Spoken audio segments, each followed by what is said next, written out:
Hello, everyone. Welcome to General Psychology, PSY 2012. This is Dr. Rivera. In this video, I'm going to quickly show you how to navigate through Canvas. First of all, when you enter Canvas, it'll take you to our home page, and our home page is going to look something like this. If you scroll down, the first thing you're going to see is the schedule, and this is separated by week, and you'll notice that towards the bottom, the tests are listed. If you click on any of these links, I'm going to click here on this chapter 7, it'll automatically take you to the module, and you'll see that it'll jump down to the correct chapter. And you'll notice that in the chapter module, you'll see a link for video and resources. So if you're unsure about something and you want to listen to the lecture again, you have access to the lecture in these little videos. And these are just mostly videos of me talking, but some of them are videos of interesting topics that are found on the internet. Now, again, from the home page, if I continue to scroll down, you're going to see a bunch of icons. And these icons are mostly directions if you are confused about what you have to do in one of the assignments. So, for example, here are the pre-readings. This is something you'll do every week. And you'll notice it gives you a quick explanation and then the actual links to all the assignments. If I come back to the icons, you'll notice that the next icon on the list is the study guide. Once you click on the icon, it will bring you to the study guide quizzes and packet page. Now, the study activities or the study guide quizzes, you'll be able to see or link to in the modules as you do all your other assignments. But here you'll be able to see sort of the longer explanation.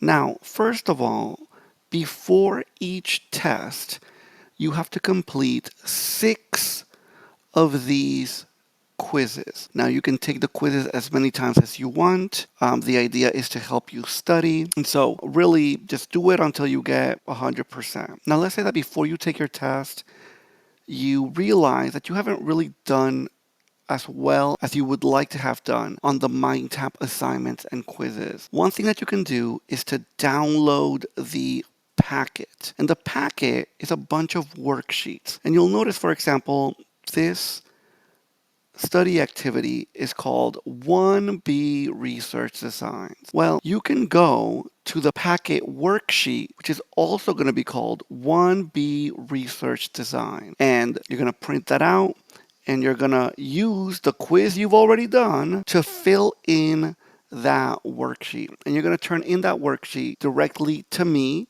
as extra credit specifically for your MindTap quizzes. So you have to do 6 of these, whichever 6 you want. All of the other ones that you don't do are going to get excused. When you have to do the MindTap, you click on the MindTap here, and it's going to tell you how to register for MindTap, some directions, how to buy the book if you haven't done that already, how to use MindTap, etc., etc. Here you can get the tests. I'm going to click on that one. For all of the tests, you have to download Respondus. And Respondus is a browser that allows you to open up Canvas and only Canvas.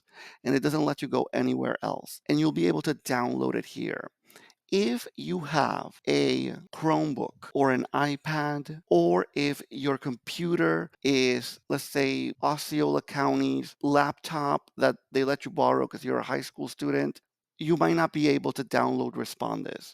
In those scenarios, you will have to find a computer that you can download Respondus into so that you can take your tests. If you absolutely do not have any computer, you can't go to your auntie's house or your friend's house to do it, then let me know and I will put your test in the testing center and you can take it there. And I will give you a window so that you can schedule your visit. You'll notice that if you keep on scrolling down, it will give you some links to the test. And so here's test 1. It reminds you what chapters and the date that it is due.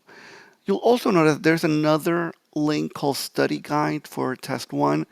This is different than the study guide quizzes that you are required to take. These study guides for the test that you're going to find here are just completely for you. You can download them and use them however you want to study, but there is nothing required for you to turn in.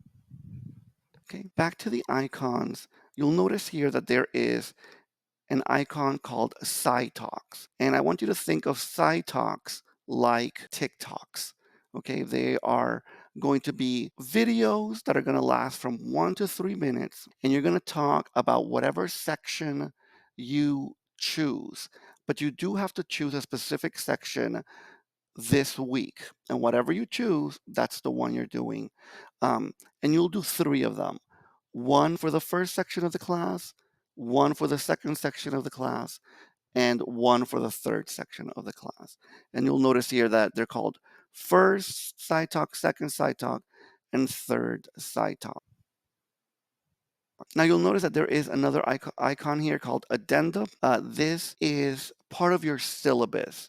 Because of weird laws that just got passed, the syllabus that is over here, that's called simple syllabus, that is just a very basic syllabus. Please come to the addendum in order to see all of the activities that you have to do, all of the requirements, and all of the things that you would normally be in the syllabus. You can download the addendum to the syllabus here, and then if you have a question, you don't want to go through the whole syllabus in the middle of the semester, a lot of the information is separated into these little links. You'll notice that there's also an icon for the notes. You can click here and download the notes that I present in class. So for example, if you're not very good at taking notes, if you have a cast on this semester or any other reason, and you just need access to the notes, they are here. And you'll also can link to the little videos for that specific chapter.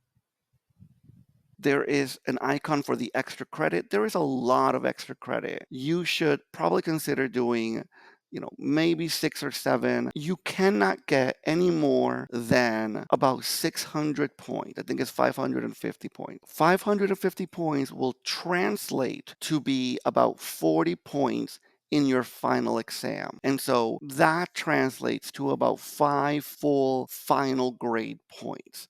So if you finish with a 75 and you got the maximum amount of points for the extra credit, then you would end up with an 80. Now, if you had a 70 and you got all of the points for the extra credit, then you would end up with about a 75.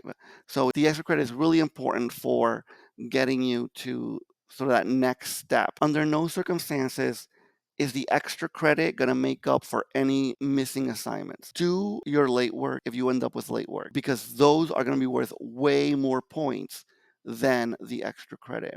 So keep that in mind.